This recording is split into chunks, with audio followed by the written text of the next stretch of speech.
everyone, this is Dave from Geekanoids and this is the Asus Eee pad transformer. Now I already gave you a sneak peek of this over on the Daily Tech TV channel. I've been using it for around about a week now and loving it, absolutely loving it. Now I'm going to quickly cover off the price. There are two portions to this device. Let me just open this up.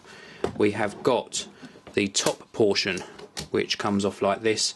This is just the sort of the Eee-pad transformer, the top portion. This is going to cost you £379 or thereabouts. I'm going to run through the specs in a short while. It actually pushes back on to the keyboard dock, and if you buy it as a bundle, so the Eee-pad transformer and the keyboard dock, it's going to cost you around about £429. Let me just close this up again. I'm going to give you a look around the device whilst it's closed, but before I do that, let me just tell you about some of the specification. This is a dual core device, so it's got two 1 GHz CPUs in here, so it performs extremely well. It's an NVIDIA Tegra processor. It runs Android version 3, which is also known as Honeycomb, and it supports Adobe Flash as well. So when you're in the browser, you do get full Flash support as well.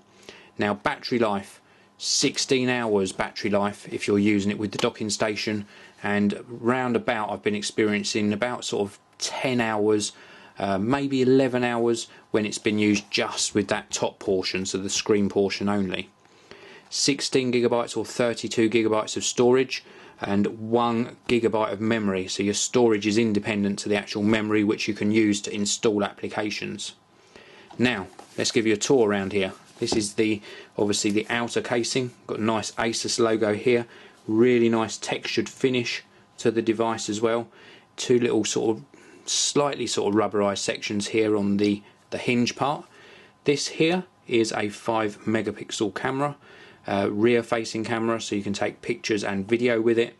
My experience with this so far is it needs good lighting to perform anywhere near as good as you'd expect from a 5 megapixel sensor, but it does the job, it's okay. Let's have a look around the bottom. We've just got some rubberized feet on the bottom and this same nice texturized finish to the base of that keyboard dock. And then let's look at this side. Now on here, the bottom section is the keyboard.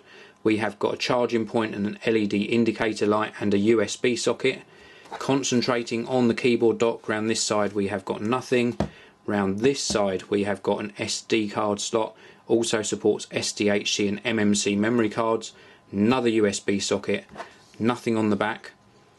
On the side of the top portion, so this is the Eee-pad, the tablet part of the device, we've got one speaker grill, micro SD card slot, HDMI socket, what looks like a little reset switch, although I haven't found out exactly what this is, input for a microphone, nothing there. Round on this side, another speaker grill, and the speakers perform very well. I should add that, I'll emphasise that they perform extremely well, been very pleased with that. Volume rocker, power on off, and that is it on the top part. Construction wise, the outer rim of both devices is metal. It's sort of a brushed copper bronze type colour to it, and it really does supplement the brown colour of the outer casing really nicely. Let me open this up. Let's give you a look at this keyboard. Now with the keyboard on, it performs very well. I want to give you a close-up of this keyboard actually. Now this is a chiclet style keyboard, very nice keyboard. They're quite small, the keys, but in use typing is pretty good, pretty comfortable. I've had hardly any typos using the keyboard. Let me just move this into camera. This is an interesting part of the whole experience. We've got a multi-touch touchpad here that supports sort of 2-finger gestures in either direction, so you can scroll web pages, you can move between panels in applications. We've got a normal click button, because once this is actually attached we do get a pointer on the screen. I'll show you that in a short while, and you can use this almost like a normal laptop. This side here, the right click, that was the only thing that surprised me.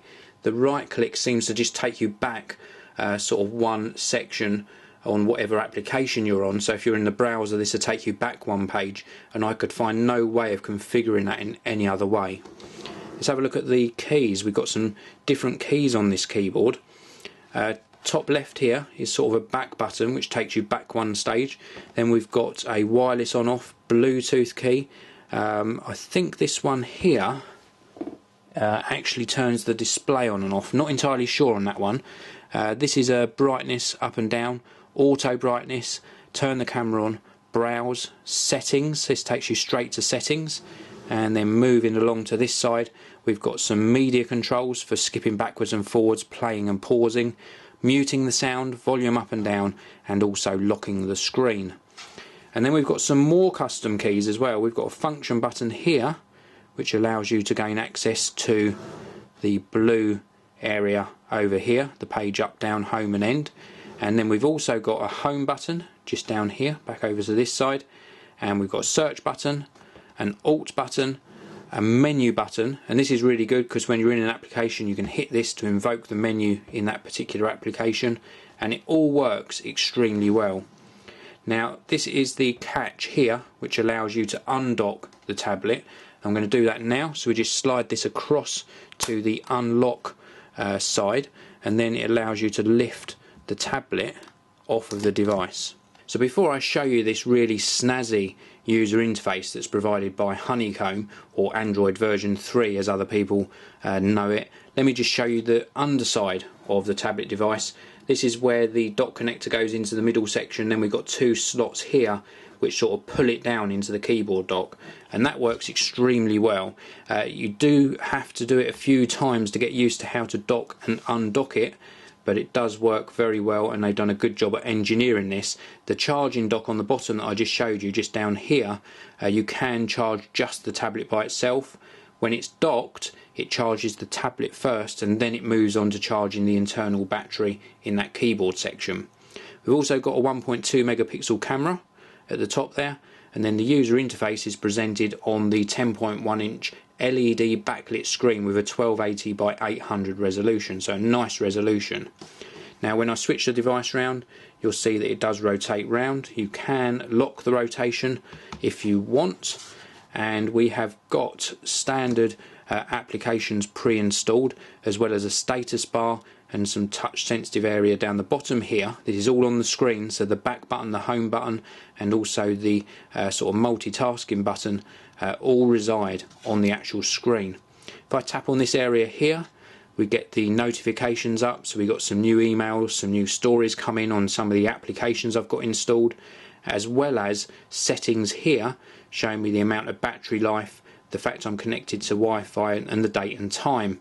I can actually tap on this and it gives me more settings where I can control the brightness, so I can put the screen brightness right up, I can turn notifications off or on, or I can go further into the settings by tapping down here, and this takes us into the actual main settings for the tablet. We've got settings for wireless network, sound, screen, security, applications, accounts, privacy, storage, language accessibility, date and time, and also about the tablet. And as you can see, it's running Android version 3.01. Tap the home button and it goes back out to the home screen. We've got some nice widgets here for date and time, emails on the email application, and also a weather widget on the home screen. If we want to gain access to all of the applications that are installed, we tap up here and we get a grid format with everything that is on the device. Really easy to see what's installed, and if I wanted to perhaps put a shortcut to one of these on another screen, so let's perhaps choose a shortcut to the calculator, I can tap and hold and then drag that onto whatever screen I want to position it on. It then zooms in and I can even choose the position where I'm going to put that shortcut.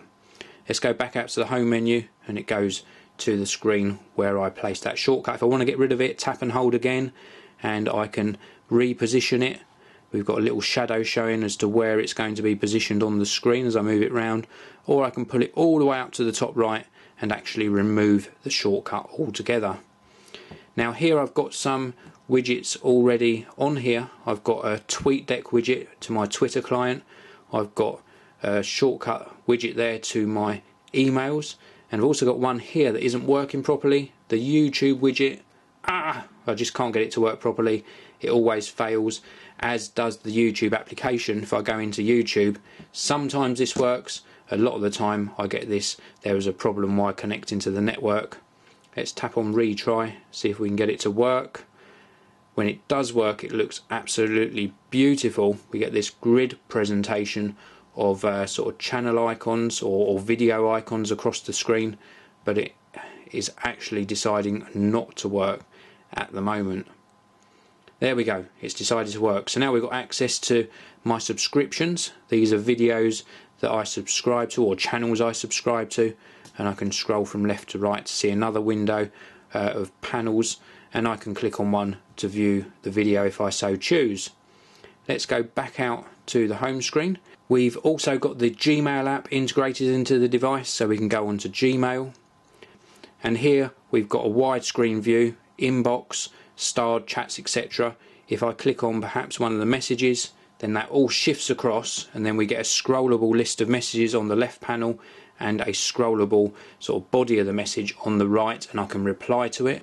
Let's click on reply actually and show you the on-screen keyboard. On-screen keyboard pops up and you can start typing. Comes up with suggestions as you type.